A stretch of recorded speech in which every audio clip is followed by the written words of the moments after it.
My mom and dad split up when I was at the age of like 3 or 4. I lived with my dad. I know he was always gonna be there, always be protective, always gonna take care of me, but it was certain things I had to do on my own. I had to learn on my own. Everything was basketball with him. One day in my room, this had to have been about 8th grade, 9th grade year, and he came in my room and just said, I want you to go to Michigan State. I want you to play for Tom Izzo, and that was my goal ever since day one. This had to be around my 9th grade year. Yeah, 9th grade. He had a stroke. I remember the last thing he told me is that everything's gonna be all right. We would go to the hospital every single day. He was in there the 8 months. It was tough just to hear like somebody say your dad not gonna make it or there's nothing they can do, and just to see the way he was. I was in school at the time, then they pulled me out of class. I was 16 years old at the time. This was May 27th, 2016. And they told me that my dad passed away.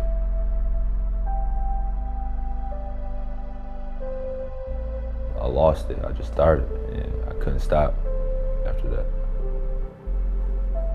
Yeah.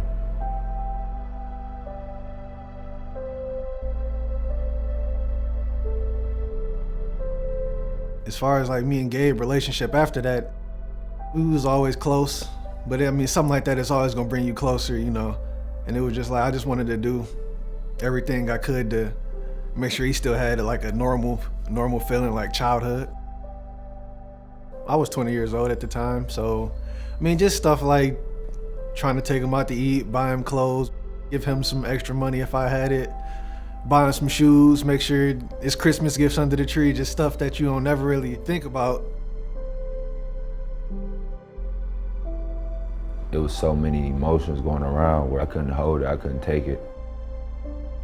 I do everything because of him. I play this game because of him. I decided to quit basketball. I ain't touch a basketball, I didn't care no more. Started to get anger problems, depression. I was going through it bad. A week and a half, 2 weeks went by, and my brother took me to the gym. It just felt so good to get back into playing basketball. I just know how much it meant to me and how much it meant to my dad. Ever since he passed away, ever since he went to the hospital, I wanted to do everything for him. I got to put in tons and tons of hours to make everything come true that he wanted.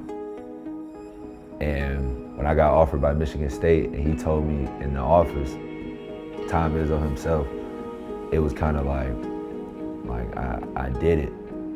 Like I did it. It was more emotional because I got offered June 18th. Father's Day was that day. I actually cried later that night because I'm like, wow, I did it.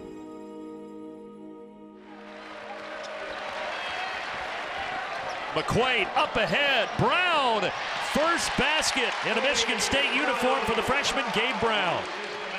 I came in feeling I was gonna take the world by storm. I came in thinking I was gonna be All-American, was gonna be this, that, and the third, and just go to the NBA and be a top draft pick. And it didn't happen like that at all. That was hard on him. I had to do a lot of soul searching with him at times and just give him advice on how to get on the floor. During that transition of me getting to college, it was like, I'm not playing.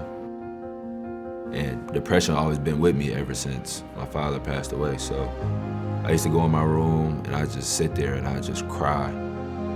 It felt like I failed, but I never told anybody.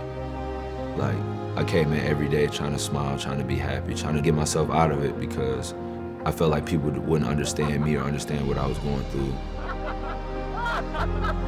Since he doesn't share it for sympathy, sometimes he doesn't share it enough and he internalizes those things. But he's such an effervescent kid. He's such a joy to be around. He had the dance, you know, and all those things. I was just doing it because that's my personality. I'm a goofy kid. I like to have fun and things like that.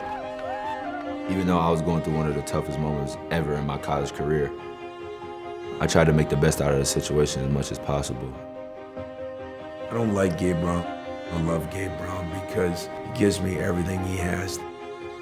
We all have to find fine lines. I have to find fine lines. Gabe did, from being goofy and being serious. I think it took him at least 2 years to mature. And then last year, Gabe Brown slams it home, and if that doesn't do it, I don't know what does. he really started to grow outside of basketball. He was doing things with a purpose. It's crazy to see that it came this far along because I don't think not a lot of people will see me in this position. But for me to become captain of this basketball team, wow. Down court to Brown. Yes! Oh, an attack of the rim for Gabe Brown. He's our heart and soul. You know, I've got the 3L rule. Do you like it, do you love it, or do you live it? He lives it. I feel like this is the first time I embraced being here and enjoying the process and enjoying everything. I've always told him that he's one of my kids. He's a son to me. There's no better satisfaction than to see your kid actually become a man and be able to take on pressures and be able to handle them. Gabe will go down as one of our favorites because we watched him grow as a student. We watched him go through a tragedy and grow as a human being. We watched him grow as a player, and he has as much passion for the game as anybody I've coached.